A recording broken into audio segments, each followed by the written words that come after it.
Prelims పర్స్పెక్టివ్లో European union, ఐరోపా కూటమి. European union అంటే అది ఐరోపా కూటమి. అసలు ఏంటిది? ప్రపంచంలోనే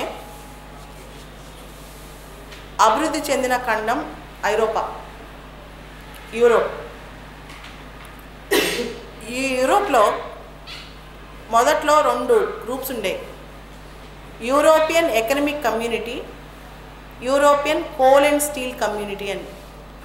బేసికల్గా 2 ఉండే ఫస్ట్లో, European economic community, European coal and steel community. ఈ యూరోపియన్లో యూనియన్లో ఇంటిగ్రేషన్ ఉంటే, అందరూ కలిసి ఉంటే బాగుంటుందని స్లోగా దీన్ని యూరోపియన్ యూనియన్, ఐరోపా కూటమి చేశారు. బేసికల్గా ఎన్ని ఉన్నాయి? 2 ఉన్నాయి. European economic community, European coal and steel community. మొదట్లో ఈ 2 ఫామ్ అయ్యాయి అన్నమాట. తర్వాత ఇది యూరోపియన్ యూనియన్ అయింది ఇప్పుడు. అయితే ప్రిలిమ్స్లో 2 క్వశ్చన్స్ రావచ్చు. యూరోపియన్ యూనియన్ ఏ ఒప్పందం ద్వారా ఫామ్ అయింది అని, ఏ ట్రీటీ ద్వారా ఫామ్ అయింది? ఆల్రెడీ ఈ క్వశ్చన్ వచ్చింది, 10 సంవత్సరాల క్రితం ఆల్రెడీ ఈ క్వశ్చన్ వచ్చింది.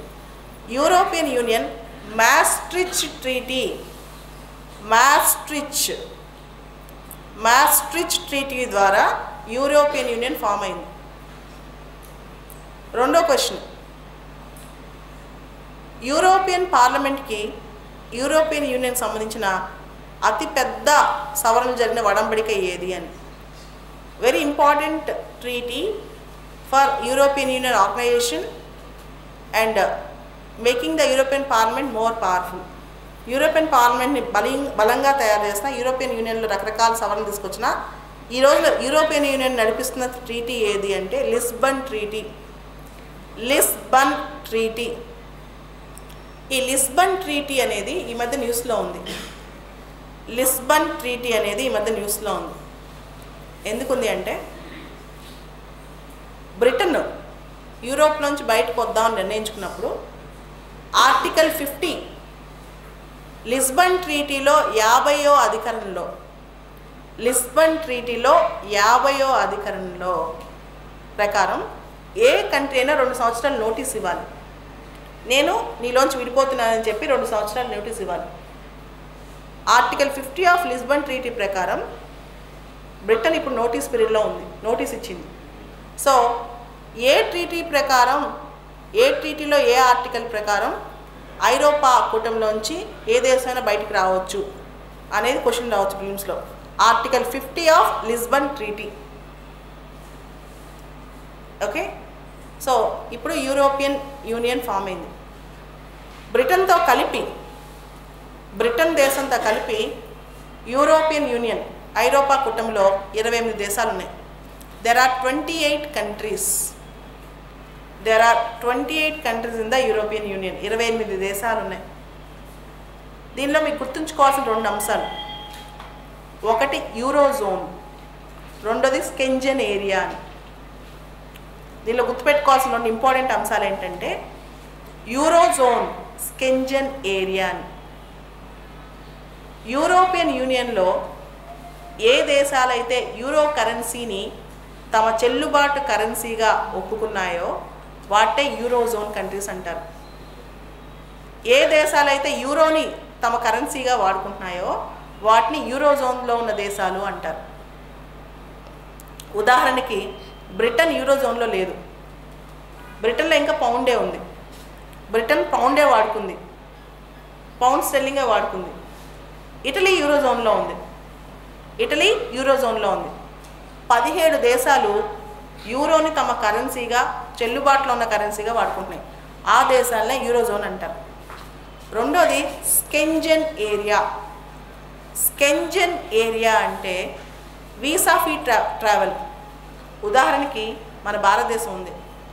ఈ దేశంలో హైదరాబాద్ నుంచి బెంగళూరుకి, బెంగళూరు నుంచి చెన్నైకి, చెన్నై నుంచి ఢిల్లీకి, ఇలా ఒక ప్రాంతం నుంచి ఇంకో ప్రాంతానికి రైల్లో కానీ, బస్సులో కానీ, విమానంలో కానీ ఎటువంటి ఆంక్షలు లేకుండా మనం తిరగచ్చు.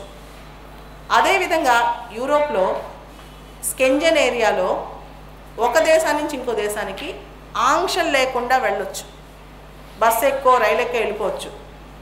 దాన్నే స్కెంజన్ ఏరియా అంటారు. కానీ ఈ ఏరియా గురించి ఈ మధ్య చాలా న్యూస్ ఉంది. ఎందుకంటే దీనివల్లే తీవ్రవాదులు, దీనివల్లే రెఫ్యూజీస్ శరణార్థులు ఒక్కో దేశం నుంచి ఇంకో దేశానికి చాలా తేలిగ్గా వెళ్ళిపోతున్నారని చెప్పి ఇప్పుడు రెగ్యులేషన్స్ మొదలెట్టారనమాట. ఈ స్కెంజన్ ఏరియాలో 26 దేశాలు ఉన్నాయి. స్కెంజన్ ఏరియాలో 26 దేశాలు ఉన్నాయి. అంటే స్కెంజన్ ఏరియా అంటే ఒక దేశం నుంచి ఇంకో దేశానికి వెళ్ళేటప్పుడు ఎటువంటి వీసా రిస్ట్రిక్షన్స్, వీసా పరిమితులు అవసరం లేకుండా పూర్తి స్వేచ్ఛతో తిరగవచ్చు. ఇదే స్కెంజన్ ఏరియా. అది కాకుండా యూరోపియన్ యూనియన్లో రకరకాల అంగాలు ఉన్నాయి. యూరోపియన్ యూనియన్లో రకరకాల అంగాలు ఉన్నాయి.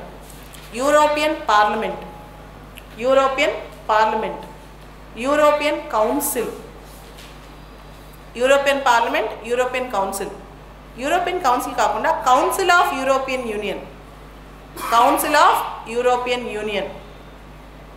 Next European commission, European commission. Next court of justice of European union, European union court of justice కూడా ఉంది. యూరోపియన్ యూనియన్కి సపరేట్ కోర్ట్ ఆఫ్ జస్టిస్ కూడా ఉంది. ఓకే. తర్వాత European central bank, European central bank. తర్వాత European court of auditors, European court of auditors, European court of auditors. ఇవన్నీ కూడా European యూనియన్లో భాగాలు. సో ప్రిలిమ్స్లో క్వశ్చన్ రావచ్చు. మ్యాస్ట్రిచ్ ట్రీటీ గురించి కానీ, లేకపోతే లిస్బన్ ట్రీటీ గురించి కానీ, లేకపోతే యూరోజోన్ గురించి కానీ, లేకపోతే స్కెంజన్ ఏరియా గురించి కానీ. ఓకే, వీటి మీద క్వశ్చన్స్ రావచ్చు. అదేవిధంగా ఇప్పుడు బ్రిటన్ యూరోప్లోంచి బయటకు వెళ్దామని నిర్ణయించుకుంది. ఇదే బాటలో ఇంకో దేశాలు కూడా వెళ్తాయా అనేది క్వశ్చన్. అవి మెయిన్స్ క్వశ్చన్స్ అనమాట. ఇది యూరోపియన్ యూనియన్ గురించి.